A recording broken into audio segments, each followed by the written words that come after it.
Hello everyone. Today I would like to show you the end of a game between two strong players. With the white pieces was a player named Bojkov, who was rated 24-45 at the time, and with the black pieces was a Russian grandmaster, Bojkov-Dreev, who was rated 26-66 at the time.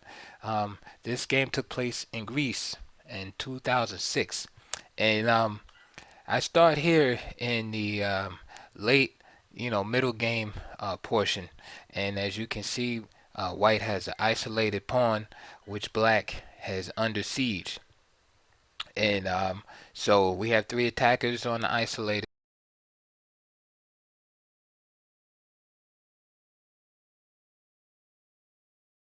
Make progress, or can he make progress?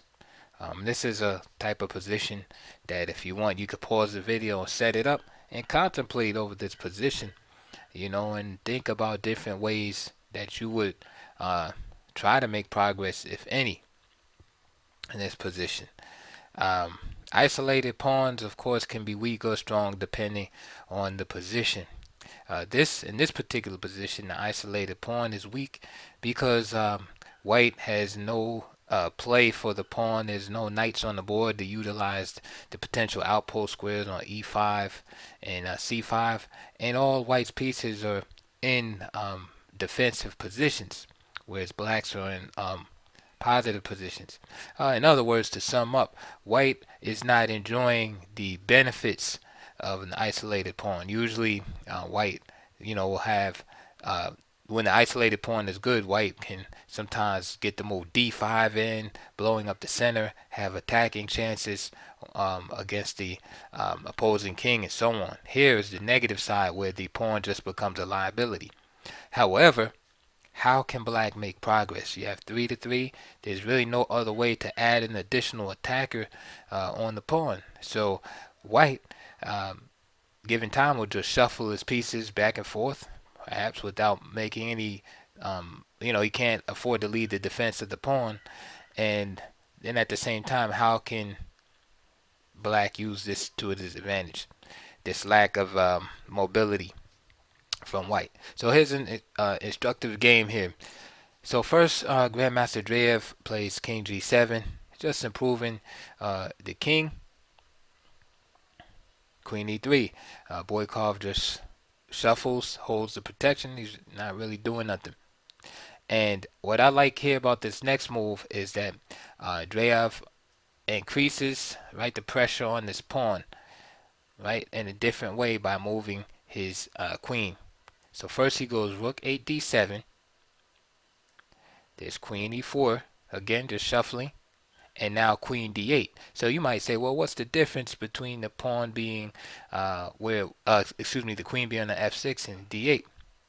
Well, we're about to see. He creates this formation that some of you are familiar with called Alekin's gun, which is this formation with the two rooks in front and the queen in the back. And this is really what maintains the maximum pressure, because now white now black is actually has a threat to win the D pawn by playing E5 here.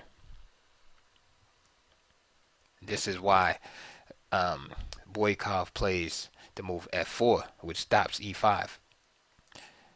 So just to show you the threat that black had in this particular position, if black could move again, he would play E5 here and just win the D pawn. So for instance, at the B4, King G8, he would just simply win the D pawn. Okay, so that was the first step, is this repositioning of the pieces and maximizing the pressure on the isolated pawn. So now F4 is made. What does F4 do besides stop E5? That's the good side of it. The bad side is creates another target for white. And there's this old principle in chess that you may have heard of called the principle of two weaknesses. Sometimes one weakness in the position is not enough to win the game. As we saw at the beginning, we just had the isolated pawn, and there were three defenders, three attackers, and just not enough for black to win. So by creating this additional pressure, it forced white to advance another pawn, which of course can be targeted as a potential weakness. This explains Dreev's next move, h4. So he makes this move, so that f pawn cannot be defended now. And of course here white has nothing to do again but shuffle. So black is gradually trying to strengthen his position, right? And also provoke weakness out of the white position. So h4, for all intents and purposes, isolates the f pawn, because now, say if g3 is something like that, then you have h takes g3, and then you have another isolated pawn on the h file. Let's see what goes on next. So queen e3, right? He can't leave the protection of the d pawn. Now rook f5. So now we see a new target already being zoned in on by black. Rook 1 d2, again shuffling, and now we see rook c7, and this is the start of a new plan, right? The d pawn is not going anywhere, so this new plan is going to target the f4 pawn now. So rook f2, anticipated by white, and now queen d6. Rook d1, staying on the defensive, and now a5. So now black has two targets in the d pawn and f pawn, and now this kind of causes white to overextend itself somewhat in the defense. Instead of his pieces being nicely coordinated, this causes some awkwardness in his piece placement, as you can see. So rook d3, and now we see rook c4. You see how Dreev is attacking the d pawn, but now he's attacking the f pawn also. So white's resources are split, right, on two fronts now. So it's a little bit more difficult for him to defend the position. Still defendable, but it is more difficult. Rook d1, another shuffling move. Another idea for white, maybe b3, try to distract this rook away. When move like rook c8 or rook c6 could have been played, even rook c1 check at some point. Okay, returning back to the game, white shuffled again with rook d1, and now queen c7. This is the start of another phase of the plan. Notice again the pressure being maintained on the d and f pawns. King h1, and now a4 is played, and that eliminates the idea of b3 altogether. So as far as the white pawns are concerned, white is almost in a zugzwang, where none of his pawns can really be moved without creating drastic weaknesses in the position. So this means he only can move his pieces. Another idea that black had was rook c2 here, and black can kind of start eliminating some pieces here. Notice the pressure on the d pawn, then the switch to the b pawn. And this is what I'm talking about, is creating more than one weakness. Again, the attack on the f pawn. Back to the game. So a4 was played by Dreev. And his plan here is now to create a third weakness. So you have the f pawn being weak, d pawn being weak, and now he's going to create a third weakness by advancing the b pawn. And that's going to create, an isolated pawn on the queen side now for white to have to defend. King g1, b5, rook f1, b4, and now a takes b4 was played, and rook takes b4.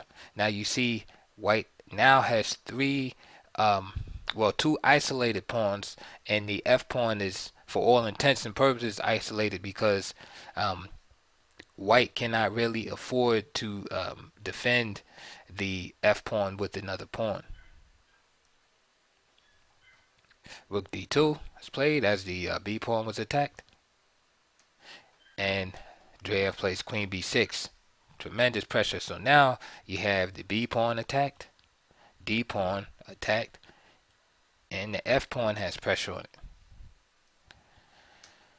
Rook f2, rook d5. So now you see the all of a sudden, with all this pressure on the position, all of a sudden black swings the f rook to the d file, and now there's three pieces attacking the d pawn, and now white's position becomes indefensible. There's really no way to defend that pawn.